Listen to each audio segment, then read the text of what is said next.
세상을 바꾼 정책들, 그 속에 숨겨진 비밀 코드를 명쾌하게 파헤쳐봅니다. 안녕하세요, 김영환입니다. 네, 안녕하십니까. 썬킴 인사드리겠습니다. 네, 저희가 사실 처음으로 네. 야외에서 인사를 또 드리게 됐습니다. 그러네요. 네. 점점 잘 되고 있는 거겠죠? 발전하고 있네요. 네. 네, 여기가 어디냐? 나라와 민족을 위해서 희생하고 공헌한 분들이 잠들어 있는 사실 많은 분들이 한 번쯤은 왔다 가셨겠죠, 그렇죠? 그렇죠. 네, 국립 서울현충원입니다. 네. 저 뒤에 보시면 탑이 하나 있는데 바로 이게 현충탑입니다. 높이가 무려 31m라고 하는데 그 자세히 보시면은 십자 모양으로 되어 있거든요. 이 말이 동서남북 모든 방향을 다 수호하겠다라는 의미를 가지고 있다고 합니다. 또 이 현충탑 안에는 6.25 전쟁 당시에 이 시신을 찾지 못한 이 호국 영사들의 위패, 또 그리고 시신을 찾았으나 그 이름을 알 수 없는 무명 용사들의 유해를 또 모시고 있다고 하죠. 그 시신을 찾았으나 또 이름을 알지 못하는 또 굉장히 좀 가슴 아픈 이야기네요. 그렇죠? 네. 자, 저희가 이곳을 왜 찾아왔는지 많은 분들 벌써 눈치를 채셨을 거라는 생각을 하게 되는데요. 네. 오늘의 주제 영상으로 확인해 보도록 하죠. 네.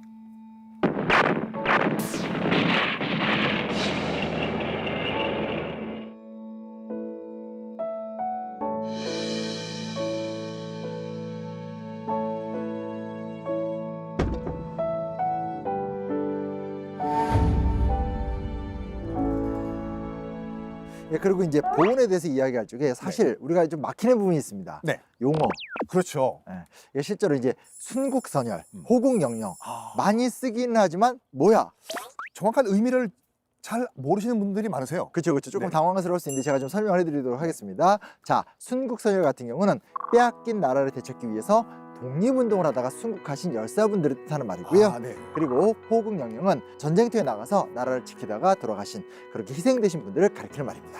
그러면 예를 들어서 안중근 의사와 같이 독립운동을 하시다가 일제에 의해서 목숨을 잃은 분들은 순국선열이 되는 그렇죠. 거고 6.25 전쟁 때 이제 조국을 지키기 위해서 전사하신 분들은 호국영령 이렇게 또 기억을 하면 되겠네요. 그렇죠, 그렇죠. 네. 지금의 대한민국 있기까지 국가를 지키기 위해서 노력한 많은 분들의 희생과 사실 헌신이 있었잖아요. 그렇죠? 그렇죠. 예, 정부에서는 이분들의 숭고한 정신을 잊지 않기 위해서 국가가 끝까지 책임지는 인류 보호, 그리고 국가와 국민을 위해 희생한 분들을 존중하고 기억하는 나라를 아예 국정 과제로 딱 못을 박았습니다. 네. 그 일환으로 기존의 국가보훈처에서 국가보훈부로 승격을 또 추진하고 있다고 합니다. 벌써 마음이 뿌듯해지네요. 국가보훈부. 야, 약간 부담스럽다. 그렇죠. 갑자기 막 무게감이 그렇죠? 예. 그렇죠. 야, 이거 국가보훈부로 격상되면 또 희생되신 분들 합당한 보상도 우리가 해드릴 수 있고 이 복지 정책을 추진할 때 뭐라고 할까 국가 유공자들의 목소리를 더 반영을 할 수 있다 이렇게 볼 수가 있는데 이거야말로 국가가 끝까지 책임지는 인류 보훈의 첫걸음이 아닌가 봅니다. 인류 보훈 이런 말 괜찮은데요? 그렇죠, 네. 자, 그렇다면 우리 역사 속에서 보훈 정책들이 어떻게 만들어지고 운영되는지 타임라인을 통해서 조금 더 세세하게 살펴보도록 하겠습니다. 자, 첫 번째 타임라인 어디입니까? 신라 시대입니다. 예.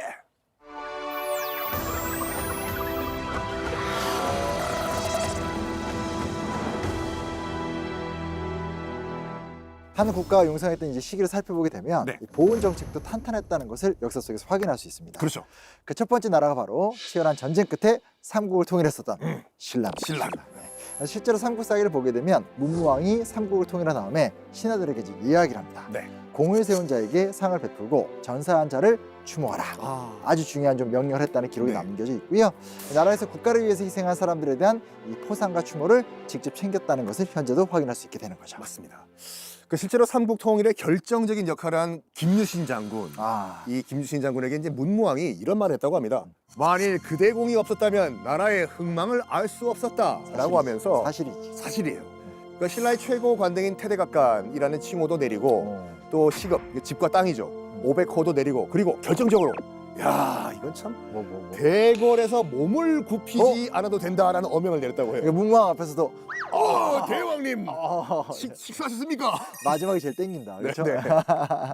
실제로 이제 진평왕 때는 공훈 업무를 관장하는 상사서라는 기관을 설치했고요. 이때 이제 이 기구를 통해서 공로자들에게 포상을 했는데요. 나라에서 이제 공훈 포상을 확실하게 하는 어떤 그러면서 이제 국가에 충성할 수 있는 사람들을 확보하는 그런 과정이었다고 볼 수 있죠. 맞습니다.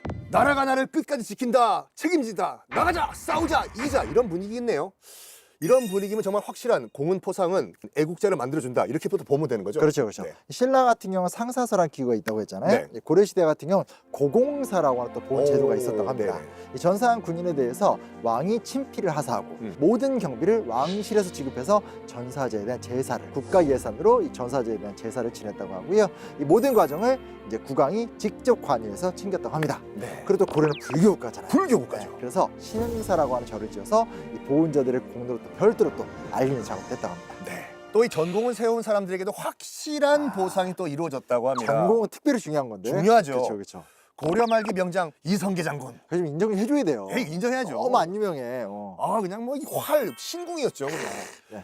이 이성계에게 공양왕이 교서를 내렸는데 이 어떤 내용이냐면 자손들에게 직책을 주는 것은 기본이에요. 그리고 자손들의 죄를 무려 10대까지 면해주겠다. 한 100년 유예네. 한 100년 150. 와. 이 계산도 안 나오네요. 대박이다. 아 그러니까 국가 유공자 본인은 물론 그 자손들까지 대대로 각종 혜택을 준 거죠.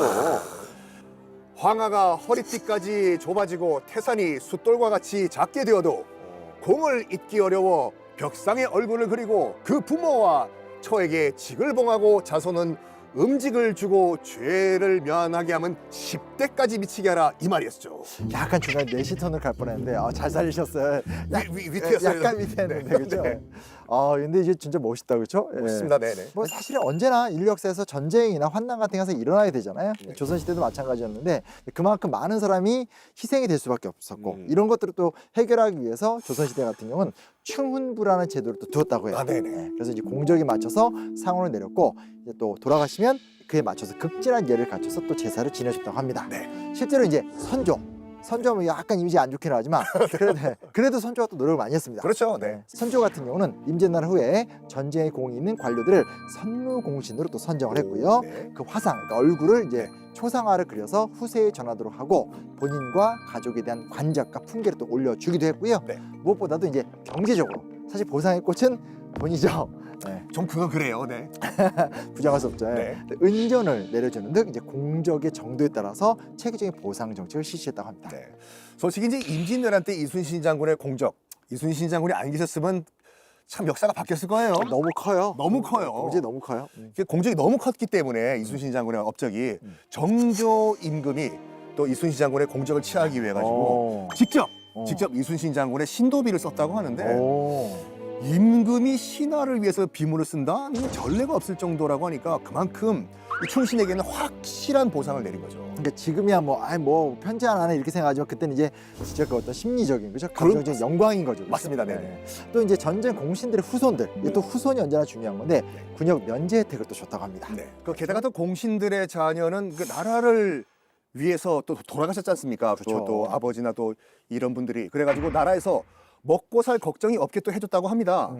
그 조선시대 이제 중앙군인 오위, 이 오위 안에 왕을 호위하는 특수 부대를 만들어가지고 나라를 위해서 희생한 전사자들의 자제들 시험 없이 그냥 입대를 할 수 있는 또 이런 혜택을 줬다고 하죠. 또 이제 일정 기간 동안 이제 복무를 한 후에 관직에 진출할 수 있는 또 기회를 또 줬는데 이제 충의위 같은 경우에는 정공신, 진짜 공신의 자제, 또 충찬이 같은 경우에는 원정 공신, 한 도와준 공신의 자제. 또 이제 추장위 같은 경우에는 그 지방의 군 공자 그리고 전사자의 자제를 입대를 또 시켜줬다고 합니다. 디테일한데요? 디테일하죠. 오. 그렇죠. 특채죠, 그러니까 좋은 특혜, 좋은 특채. 저희 방송이 좋아요. 사실 이런 얘기 어디 가서 듣겠습니까? 그렇죠? 어디 가서 듣겠습니까? 진짜 우리 방송에서만 다루는 얘기인데 네. 역사적으로는 조국과 민족을 위해서 희생하고 이제 네. 공헌한 분들에 대해서 이 보훈 정책을 펼친 나라가 수백 년간 강한 왕조를 좀 이어왔다. 네. 이런 것들에 대한 상관관계가 지금 얘기 나누고 딱 입증이 되는 거잖아요. 그렇죠. 그렇죠? 네. 그래서 국가와 국민들이 국가 유공자에 대한 존경과 예우에 소홀함이 없었는지 뭐 이런 부분에 대해서 좀 반성을 해보고 이런 것도 좀 중요하지 않을까 그런 생각을 좀 해보게 됩니다. 네.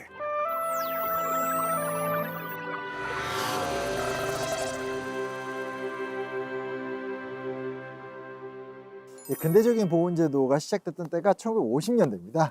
네. 뭐 잘 알다시피 이제 해방 이후에 자원 갈등도 심각했었고, 그렇죠. 이 빨치산이나 어떤 무장 공비와의 싸움 네. 같은 게 굉장히 힘들었었잖아요. 그래서 실제로 이제 어떤 그런 토벌 과정에서 발생한 사상 군경에 대한 지원을 목적으로 해서 1950년에 군사 원호법, 그리고 1951년에 경찰 원호법을 제정하게 되고요. 네.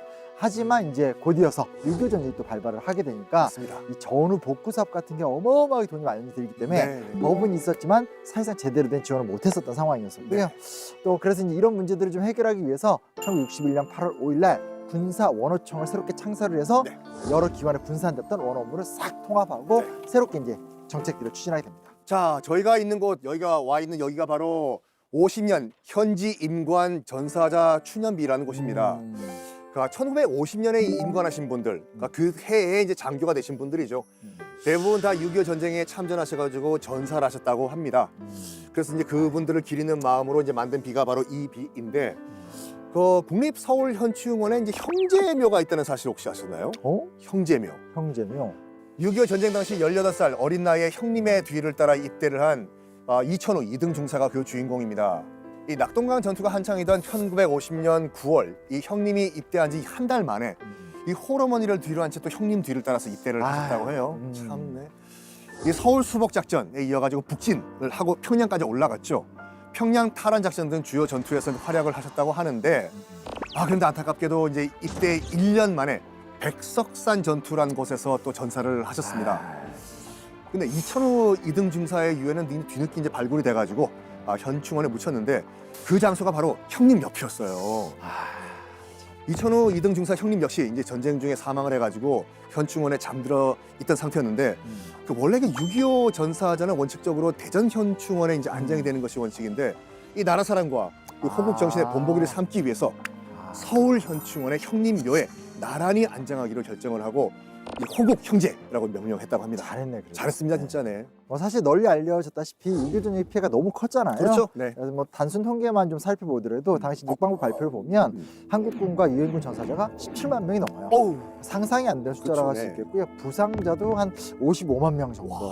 뭐 이 정도니까 정말 어마어마했다고 할 수밖에 없고요. 그래서 이제 6.25 전쟁으로 인해서 많은 전사자가 발생을 하게 되니까 1952년 9월달에 전몰 군경 유족과 상위 군경 연금법을 제정해서 휴전 직후인 1953년 10월부터 6.25 전쟁 전사자 및 유족에게 연금을 또 지급하기도 했다고 합니다. 근데 거기서 문제가 또 발생을 합니다. 그 지급액, 이제 금액은 이제 명목적인 금액이다 보니까 좀 소액에 불과했다고 하는데. 나라도 너무 어려운 때니까. 그렇죠. 근데 전체 규모로 봤을 때는 이 17만 가구에 대한 지원, 이 국가 재정에 참 큰 부담이 됐다고 해요. 그러니까. 그래서 정부에서는 다 줄 수가 없어가지고 이 저소득층에 이제 한정된 지원을 했다고 합니다. 아이고. 그래가지고 아니 똑같은 전투에 참여를 했는데 왜 우리는 안 주냐? 그 배제된 그 이 전상 군경과 또 유가족들 사이에 이제 불신이 커지면서 이 전상 군경들의 대규모 시위까지도 발생을 했다고 합니다. 오히려 이렇게 도우려고 했던 게 또 사회적 갈등이 되기도 하고 사회 문제가 됐다고 하죠. 네네. 이 문제가 좀 커질 수밖에 없잖아요. 그렇죠. 그래서 이제 정부가 이 문제를 좀 해결하려고 1961년에 보건사회부 그리고 국방부 등에 분산됐었던 원호 업무를 다 통합을 하게 됩니다. 그래서 이 군사보훈처의 전신인 군사원호청을 창설하게 되고요. 다시 이제 1년 지난 다음에 장관급인 군사원호처로 또 승격을 하게 됩니다. 이때 이제 독립유공자 그리고 유족들, 살구 부상자와 유족들이 원호 대상에 처음으로 포함이 되게 됐고요. 그래서 이제 드디어 실질적인 제도의 틀을 요 시기 때 구축을 하게 되죠. 네. 참 그러고 보니까 6.25 전쟁 전사자뿐만 아니라 뭐 독립유공자, 또 민주화 운동 참가자들도 포함됐다는 게 참 큰 의미가 있는 것 같아요. 그렇죠. 그 의미가 이제 점점 확장이 되고 있는 건데요. 어디다가 이제 국가가 만들어지고 지켜지는 데 역할을 한 사람들에 대한 인식이 좀 달라졌다. 이렇게 좀 생각을 해볼 수 있습니다.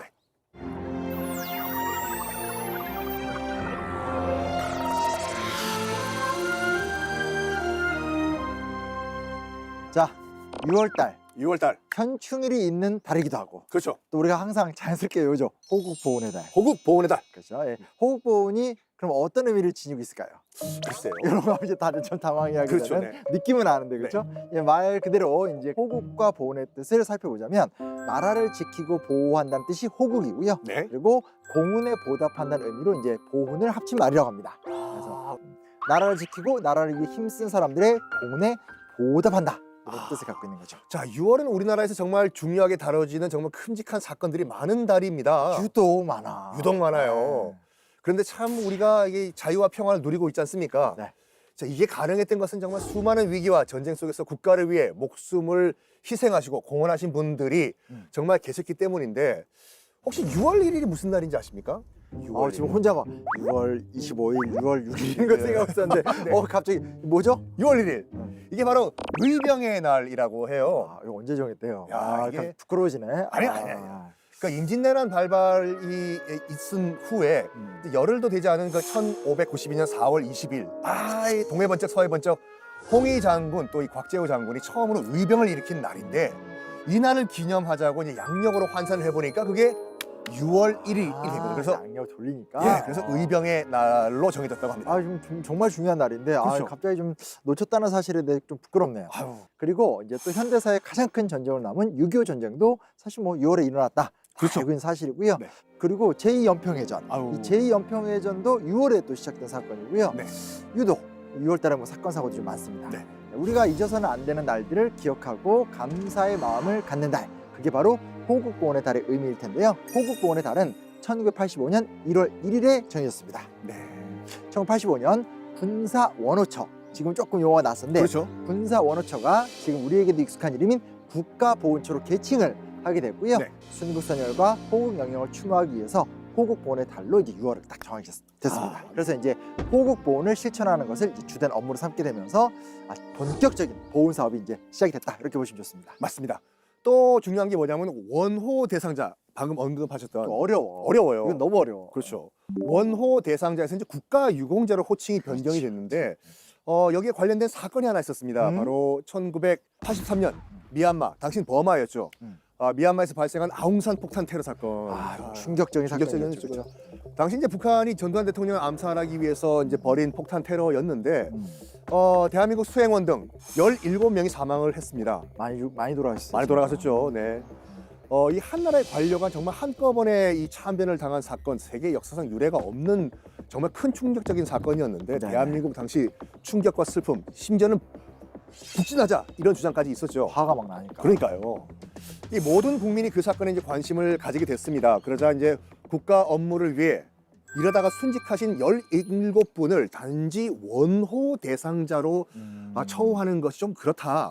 명예를 높일 방안을 한번 우리가 마련해 보자라는 지시가 내려왔는데 그동안 이 원호가 부호와 이제 비슷한 어감을 줬거든요. 도와드린다. 그래가지고 이 존경을 받아야 하실 분들을 부호 대상자로 약간 비하하는 현상이 종종 있었다고 합니다.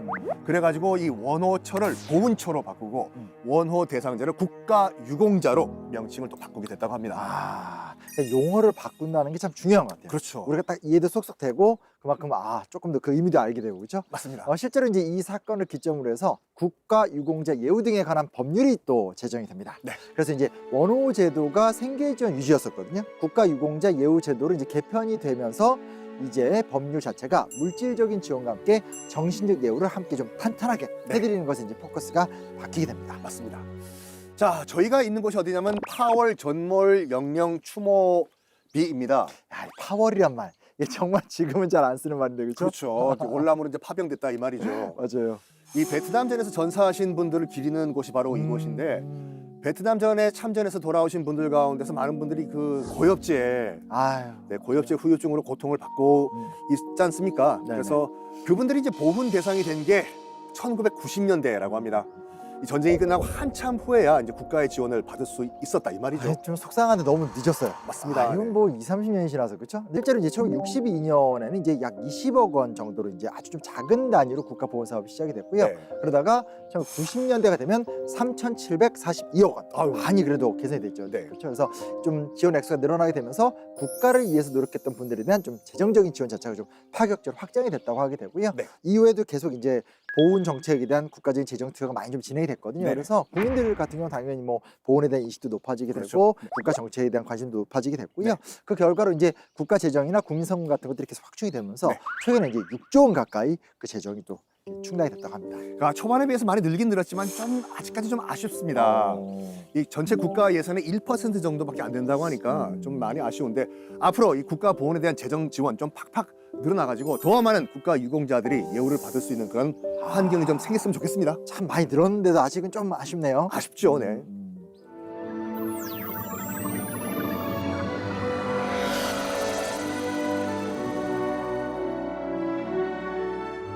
우리가 계속 이제 예우 얘기를 했지 않습니까? 근데 예우를 한다는 건 알겠지만 도대체 이 예우를 어떻게 해야 되는가에 대한 궁금증이 생기잖아요. 그렇죠. 그 시카고 오헤어 공항, 프랑스에 있는 드골 공항, 그리고 워싱턴 기념탑, 제퍼슨 기념탑 하면 혹시 뭐가 떠오르시나요? 다 너무 어려운데요? 일단 유명한 사람. 유명한 사람. 유명한 사람. 그렇죠. 다 외국인들이죠. 그렇죠. 근데 이 세 곳의 공통점은 바로 이제 그 보훈과 관련돼 있는데 국가를 위한 희생을 이제 기억하고 계승하자라는 의미에서 이 많은 사람들이 볼 수 있는 그 장소에 호국 영웅의 조형물을 설치하거나 또 이 명성을 부여해가지고 시민들이 자연스럽게 기억할 수 있게 이렇게 만드는 거죠.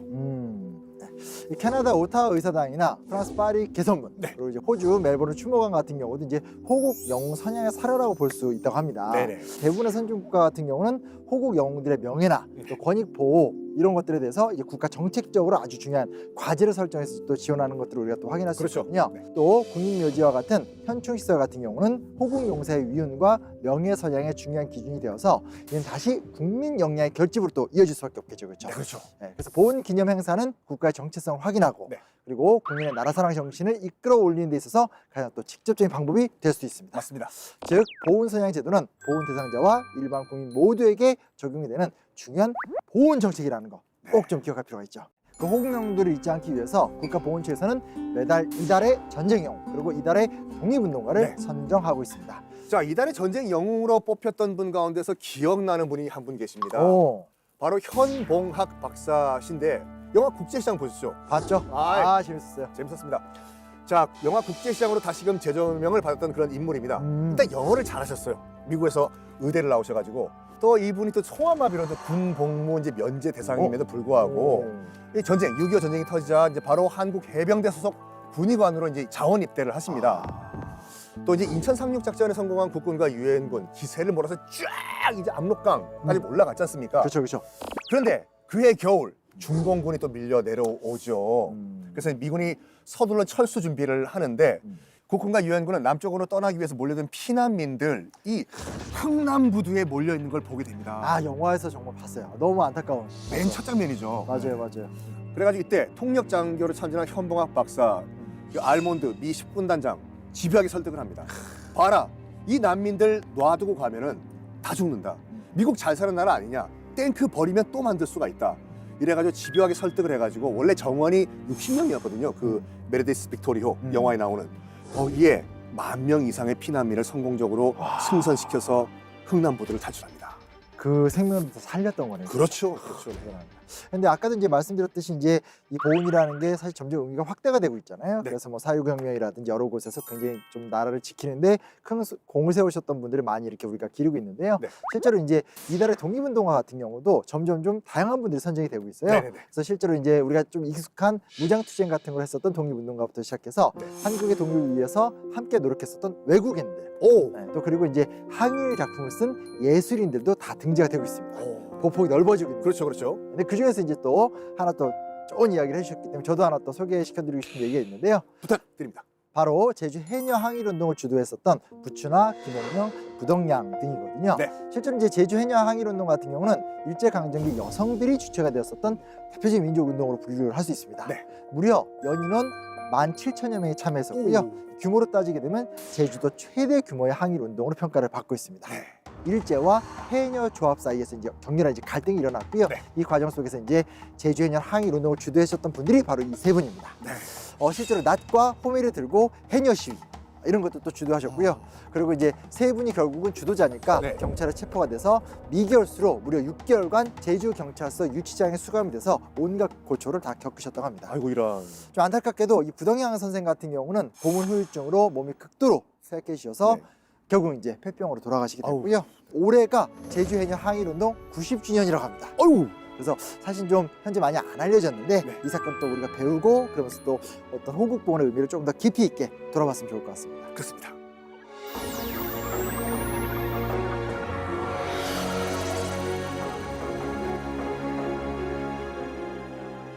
사실 이제 국가보훈이라는 게 네. 국가 안보와 좀 직결된 정책일 수밖에 그렇죠, 없잖아요. 그렇죠. 그렇죠. 그래서 국가보훈의 기능이 약화가 되거나 또 그런 과정 속에서 이제 정말로 어떤 국가 위기 상황 속에서 조국을 위해서 충성을 바치는 어떤 그런 애국심을 이끌어내지 못한다. 네. 그럼 사실은 이제 나라의 안보에 굉장히 좀 위협이 되는 상황이라고 볼 수밖에 그렇죠. 없죠. 네. 네네. 그래서 정부에서는 국가보훈부로 격상시켜서 다양한 보훈 정책을 마련할 예정이라고 합니다. 아유, 다행입니다. 그리고 무엇보다도 이 보훈 대상자들의 이 목소리가 정책으로 반영될 수 있다. 여기에 참 큰 의미가 있는 것 같습니다. 그렇죠, 네. 그렇죠. 실제로 이제 윤동주 좋아하시죠? 시인 동주, 윤동주. 네. 하늘과 바람과 별과 시. 네. 윤동주 시인 같은 경우는 어느 나라 사람이죠? 그게 참 헷갈려요. 어느 나라 국적인가요?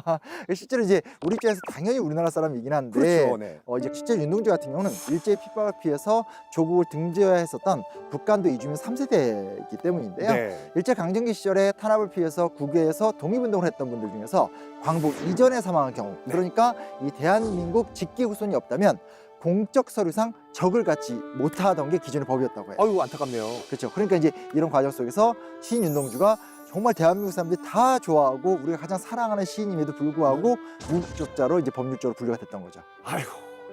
그래서 지난해 그 중국 인터넷 포털을 검색을 해보니까 이게 윤동주 시인이 중국인으로 표기가 돼 있더라고요. 또 일본에서는 일본인으로 또 소개가 됐던 참 어이가 없는 일이 있었습니다. 다행히도 올해 8월 9일 날 국가보훈처에서 독립유공자 156명의 가족관계 등록 창설을 완료했습니다. 아이고. 시스템을 딱 마련하게 된 거죠. 네네네네. 그래서 이제 직계 후손이 없는 무호적 독립유공자의 가족관계 등록 창설을 이제는 정부가 직권으로 추진할 수 있는 어떤 법적 기반을 마련하게 됐고요. 네. 윤동주, 그리고 이제 영화 동주 때문에 또 유명해진 송몽규. 아예 그렇죠. 네, 그리고 이제 최근에 이제 국내로 이제 또 유해가 봉화이 되어서 굉장히 화제가 됐었던 홍범도 등 그동안 무적이었었던 독립영웅 156명이 독립9년간의 적을 가진 공식적인 대한국인이 비로소 되었습니다. 아, 네. 정말 좋은, 정말 정말 의미 있죠. 좋은 일이네요. 네네. 뭐 이 봉오동 전투 또 홍범도 장군 뭐 유해가 이게 서거 78년 만에 카자흐스탄에서 이제 고국으로 돌아왔습니다. 그때 그 기억하시겠지만 공군 전투기 6대 어모 비행을 받으면서 우리나라로 돌아왔는데 참 감동적이었어요. 감동적이었습니다. 그토록 바라시던 고국으로 돌아오는 장면 지금 봐도 지금 생각해도 참 뭉클하네요. 그렇죠, 그렇죠. 실제로 그 독립운동과 유해 봉안이 굉장히 좀 중요한 사업이고 이걸 국민들이 정말 관심 있게 지켜보잖아요. 그렇죠. 또 이거 보면서 우리가 굉장히 좀 뿌듯해도 하고 아 내가 진짜 한민족 내 나라 내 나라지. 솔직히 네. 그런 기분이 딱 들게 되는데 네. 얼마 전에도 이한호 홍제아 지사 유해 봉안식이 있었습니다. 네. 이한호 지사 같은 경우는 일제 강점기였던 1919년 중국 간도 지역에서 항일운동 단체였었던 맹호단이라는 단체. 아유. 이름부터도 좀 세 보이죠. 세 그렇죠? 보이네, 진짜. 예. 이 맹호단 활동을 하면서 독립을 위해서 굉장히 노력을 하셨던 분이고요. 홍제아 지사 같은 경우는 1920년대 프랑스 한인회의 전신인 제법 한국민회, 이 법이 이제 옛날 법국 프랑스 법국 프랑스죠. 그렇죠, 그렇죠. 네, 하게 되는데 이제 제법 한국민회 제2대 회장으로서 독립운동 자금을 모으는데 굉장히 좀 중요한 역할을 하셨고요. 그렇게 해서 모아둔 자금을 파리 위원부에 전달하는 등 이제 국제연맹에서 우리나라의 독립운동 선전하는 데 있어서 굉장히 좀 중요한 역할을 하셨던 분이라고 합니다. 네네. 그래서 이분들도 역시 그토록 바라던 고국에 돌아올 수 있게 됐기 때문에 정말 좀 의미 있는 시간이지 않을까 이런 생각을 해보게 되죠. 2023년 6월에는 6.25 참전 용사 모두에게 새 제복이 또 지급이 되었다고 합니다. 네. 나라를 지키기 위해서 목숨을 걸고 싸웠었던 6.25 참전 용사들에게 존경과 감사의 마음을 전하기 위해서 제복의 영웅들, 아이고. 이름도 좀 멋있죠, 그렇죠? 멋있네요, 진짜. 네. 이 제복의 영웅들이라는 사업을 진행했는데요.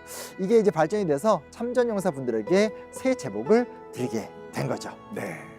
예, 그동안 이제 각자 구입을 하셨다고 해요. 각자 아이고 이런. 그렇죠. 이게 좀 의외로 좀 속상하더라고요. 그래서 그러니까요, 진짜. 이런 것들은 좀 제복을 해드렸어야 되는데 그동안은 좀 각자 구입했었는데 이젠 정말 다 국가가 제복을 지급해드리는 좋은 문화로 바뀌게 되었습니다. 정말 뿌듯합니다.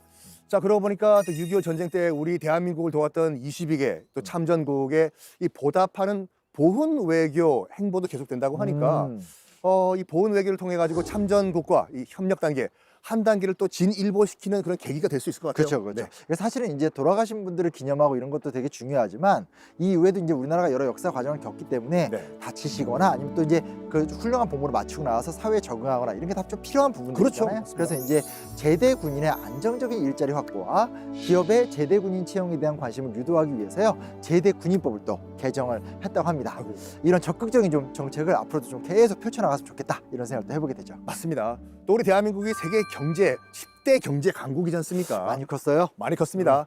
참 그런 국격에 걸맞는 인류 보훈 정책이 뿌리 내리면 뭐 방금 말씀하신 그 제복 근무자, 국가 유공자 등 이 제복을 입은 영웅들의 조금 더 존경받는 그 보급 문화가 지금보다 더 확산되지 않을까요? 그렇죠, 그렇죠. 네.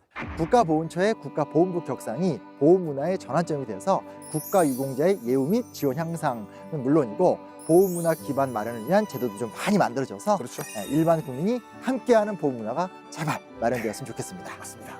국가가 책임지는 인류 보훈의 시작은 나라를 위해 희생한 분들을 기억하는 것이라는 사실, 국가보훈부 격상만큼 중요하다는 점을 제발 잊지 마시기를 좀 기억해 줬으면 좋겠습니다. 네. 오늘 어떠셨습니까? 정말 국가의 존재의 이유가 무엇인가를 한 번 더 느끼게 되는 그런 날이었습니다. 정말 이제 국가의 여러 의무가 있지만 이 나라를 위해서 희생하신 분들을 기억해주고 또 보답을 해 드리는 것이 국가의 의무가 아닌가 다시 한번 또 느끼겠네요, 진짜. 네네. 네. 보훈 정책이 좀 용어부터 어려운 느낌이 있지만 오늘 쭉 살펴보니까 생각보다 이렇게 조금 더 한층 좀 다가온 좀 편해진 그런 느낌도 드는 것 같습니다. 많이 배웠습니다, 진짜. 그렇죠, 그렇죠. 자, 알면 알수록 더 재미있고 더 놀라운 역사 속 정책 이야기로 다시 찾아오도록 하겠습니다. 안녕.